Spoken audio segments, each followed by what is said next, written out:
The first time I tried to rid the world of myself, my mother died. We weren't anywhere near one another when it happened. Some time ago, before I caused her end, my father told me of a memory still hazy in my mind. A time when I was still a child with hopes and dreams and wonderful thoughts. I aspired to be someone great. I wanted to make the world better and gift it to my parents. I struggle to hope now. The first time he noticed the strangeness was when we went out to play. The sun was radiant and there was a sort of safe warmth in the air. I can still remember that part. We didn't have much, but I didn't need much. My mother and I sat on the green grass rolling a ball. My father sat in his chair reading, occasionally taking glances and smiling through his eyes. The phone rang, and I sat alone on the grass. Father stayed in his chair, but I could see his eyes above the book and still smiling. I threw the ball to the sky, each time trying harder to make it fly. It fell and rolled away. I looked to my father, but I couldn't see his eyes. I walked to the edge of the grass and looked again, but still no eyes. I walked to the street and heard my mother cry. She said I should have died when the car hit me. My father wanted to hurt the one responsible, but the man in the car was dead. A few years later, I was in the woods. I wanted to experience nature up close. I begged my parents to go. They were hesitant to try, but gave in to my pleas. On the third and last night, I heard a noise outside our tent. I looked at their peaceful faces and left them. I went out and walked into the darkness. I could hear birds singing, but as I tried to get closer, they never got near. I kept trying and trying until I couldn't hear them anymore. I stayed there in the darkness, not knowing how to return. I called my parents, but I heard nothing back. I slept with tears on my face. Morning came and I was still alone. I walked, hoped I could return on my own, but it didn't work. I got hungry, and then I got tired, so I sat when my legs couldn't continue. Sometimes the sun would be out, and other times the darkness would cover me again. There was a woman's voice, singing something wonderful. I felt warmth, like the sun that day so long ago. I stayed in that spot for a long time, but I don't remember much. I heard a scream one day and opened my eyes to a man I didn't know. He screamed again when I looked at him, but I couldn't figure out why he was scared. I closed my eyes, and when I opened them again, I was in a white room. I saw my mother sleeping in a chair, and when I called to her, she awoke and cried. I couldn't see my father's face. It laid on the mattress near my feet, but I could hear his sadness. The man who found me was a part of search and rescue. A few days had gone when I was declared missing, then a week, and then a month. The man was the only one who never stopped to look for me. He lost his daughter several years back the same way and never found her. He thought this was a way to ask for forgiveness. I had walked so far away from my family, much further than anyone thought possible. I was hidden in the nature, almost impossible to be seen. The man said he could smell death, the smell of animal corpses surrounding me. He almost didn't venture. It made him vomit a couple times, but he would never put his mind to rest lest he know. He had to move the dead leaves that had fallen on me. He yelled with fear, wishing he could have found me sooner. I was dirty and frail. He screamed again when I opened my eyes. He thought the devil had come to take him, but my eyes closed again and I was so frail. I wasn't threatening anymore. I was pitied. He remembered his daughter, and with the remaining strength he had, he picked me up and took me to safety. I wanted to thank him, but my parents would say he was unavailable to me. That was a lie. Things were different from then on. They pretended to act the same, but I could see the differences. My father still smiled, but his eyes only smiled at my mother. When he looked at me, they were empty. I couldn't go places or do new things. My dreams and aspirations were disappearing. When I turned 18, I left. I told my parents I wanted more than they would offer. My mother begged me to stay. She cried the same as when I was in the hospital. I didn't expect her to react in that way. I had already packed my things. I didn't have much because I didn't care for much. My father held my mother, and I could see his eyes almost covered by his tears. He closed them, and the water fell on his face. He turned to face me and opened them, the wet streaks shining from the lights in the room, his eyes meeting mine and telling me to go. He smiled and said, "We love you." But his eyes were empty. I was very confused at that time. I didn't know what to do or where to go. How would I live now? I met many people, good and bad. I found love, and I wanted to love her the way my father always loved my mother. I promised myself that if we ever had children, that I would never show them empty eyes. I learned how to love the world again. It didn't last. We were expecting. It was so close to the date. She wanted to name him Michael. It was passed down in my family since I'm not sure when. I wanted to protest he should have his own name, but the words would never come out. She took my silence as agreement. We left one day to please her cravings. We had her favorite song playing in the car, and she was singing along to it.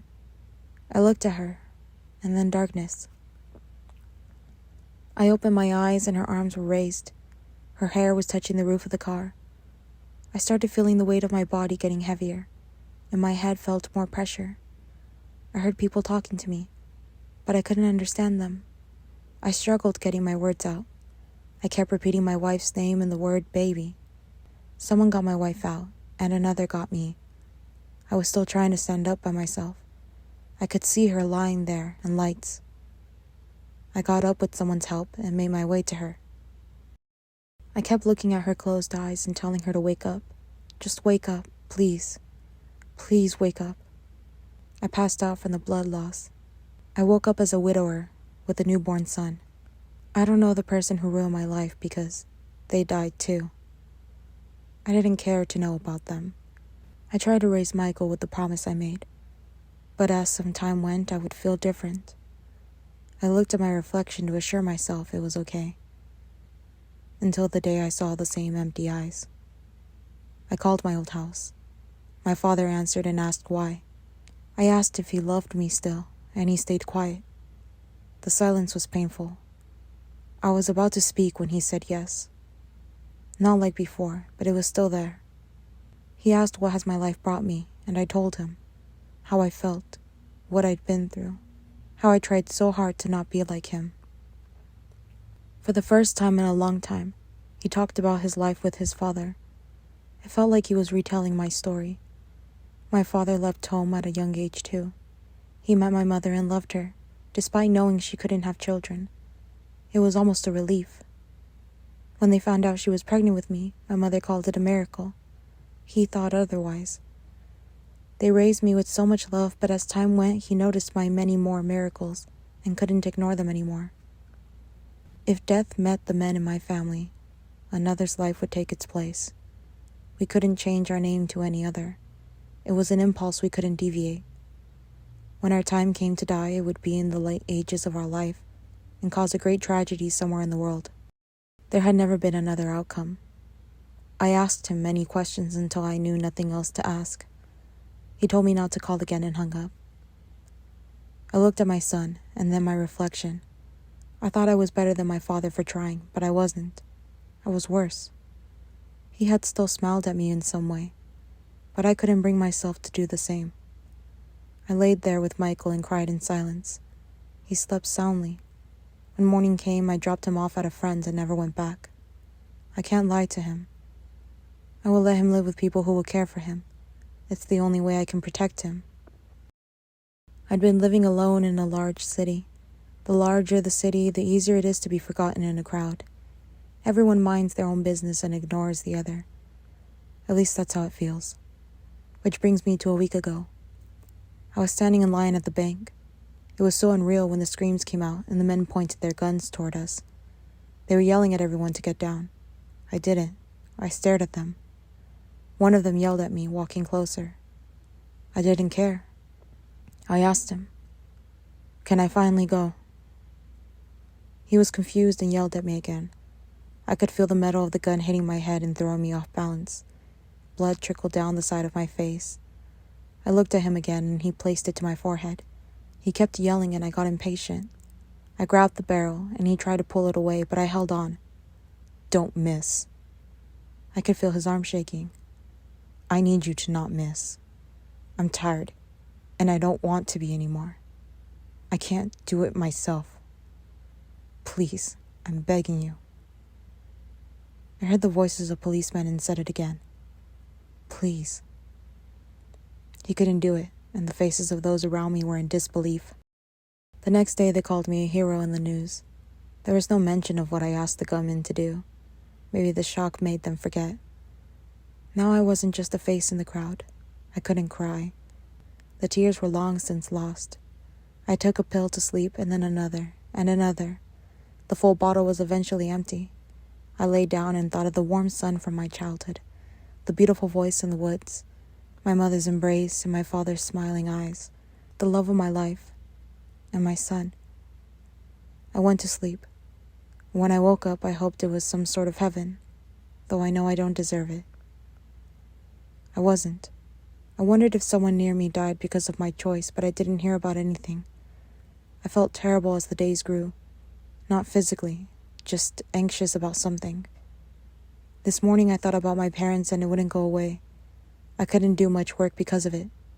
I sat at home staring at the phone and waited for something. Anything, really. I picked up and dialed the number I told myself never to again. No one answered, and I dialed again. It took 4 more tries until I heard the call pick up. There was silence on both ends. I didn't say anything. I sat like that for maybe 5 minutes until I heard him call my name. What did you do? I didn't say a word. I didn't know what to say. She's gone. Your mother. She was fine and now she's not anything. Did you visit? No. Death hasn't greeted me in a long time. And we don't have any other living relatives to cause this. I don't understand. A few nights ago, I overdosed. You tried suicide? So that's why she died. If it was an accident, someone near you would have gone. But you chose the path. And now someone you love had to instead. We really are cursed. You should have never called. And he hung up. My mother died so I could live. This life I was given isn't living. It's torture. I walk my own hell.